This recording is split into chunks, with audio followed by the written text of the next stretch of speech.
Assalamualaikum warahmatullahi wabarakatuh. Kembali lagi dengan saya Ahmad Kredis dari Divisi Marketing PT Reja Khusus Propertindo.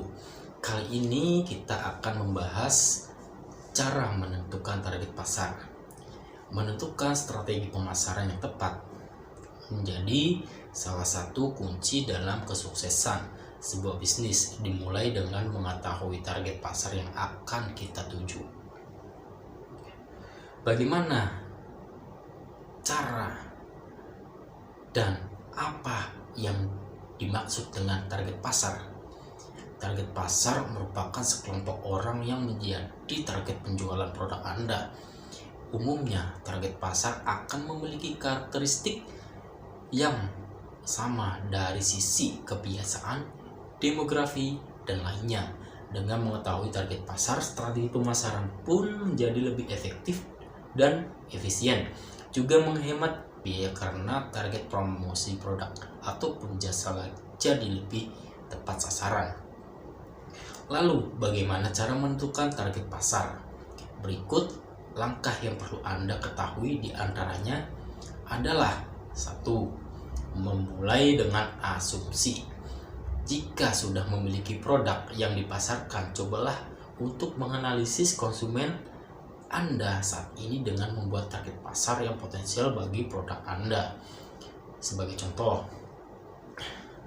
Anda menjual produk fashion anak muda yang memiliki desain menarik di marketplace dan e-commerce dengan harga relatif terjangkau.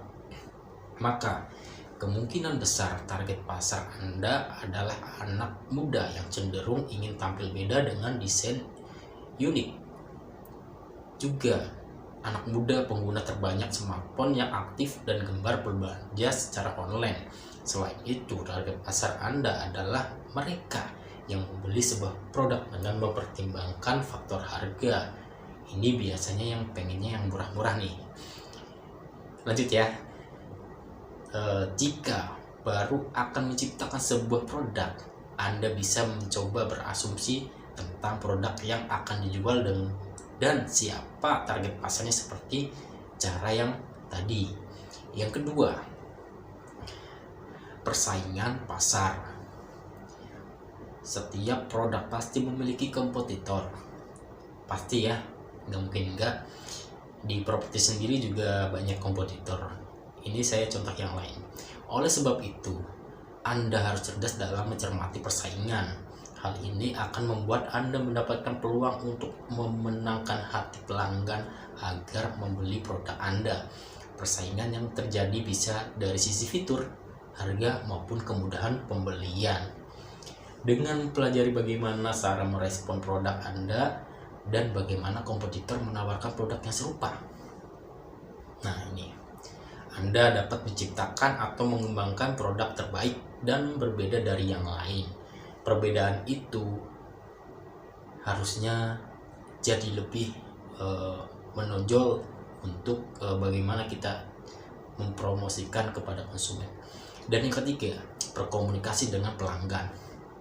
Komunikasi yang dibangun dengan konsumen bukan hanya sekedar untuk memastikan kepuasan dan layanan yang diberikan kepada konsumen. Ada banyak sekali strategi yang bisa disusun dengan membaca pergerakan pasar termasuk para kompetitor. Selain itu, kedekatan dengan konsumen juga bisa membantu membaca tren sekaligus mengetahui langkah apa yang dilakukan oleh para kompetitor. Namun, jika tidak ada hubungan dan komunikasi yang baik, pembisnis tidak bisa mengetahui apa yang diinginkan konsumen dan akan kalah saing dengan kompetitor. Misalnya, Anda memiliki bisnis perjalanan wisata. Anda mungkin akan mengetahui bahwa ternyata pelanggan menginginkan perjalanan wisata dalam bentuk paket. Dengan informasi ini, Anda bisa berkreasi, menciptakan produk paket perjalanan wisata yang menarik sehingga tidak perlu lagi menawarkan perjalanan wisata dengan lokasi yang ditentukan sendiri oleh konsumen. Jadi mempersempit pilihan konsumen, intinya sih ya. Pelanggan pun juga membutuhkan rekomendasi Anda terkait tempat wisata terbaik. Dan yang keempat, menjelaskan keunggulan produk. Poin yang satu ini juga tidak kalah penting. Sebagai seorang pembisnis, Anda harus paham betul semua hal yang berkaitan dengan produk ataupun jasa yang hendak dijual. Misalnya mau berjualan kopi.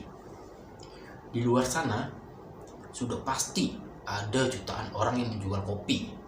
Orang akan jauh lebih tertarik jika Anda mampu menceritakan kopi tersebut secara detail dibandingkan dengan kompetitor yang lain dan bisa menunjukkan bukti nyatanya. Dalam hal ini, riset pasar sangat penting untuk mengetahui kopi macam apa yang saat ini banyak beredar di pasaran. Ini akan sangat membantu sehingga Anda lebih mudah menemukan keunggulan ataupun keunikan dari produk yang Anda jual dibandingkan produk yang lain. Oke, mungkin hanya itu yang dapat saya sampaikan. Kalau ada kekurangan mohon maaf. Saya akhiri. Wassalamualaikum warahmatullahi wabarakatuh.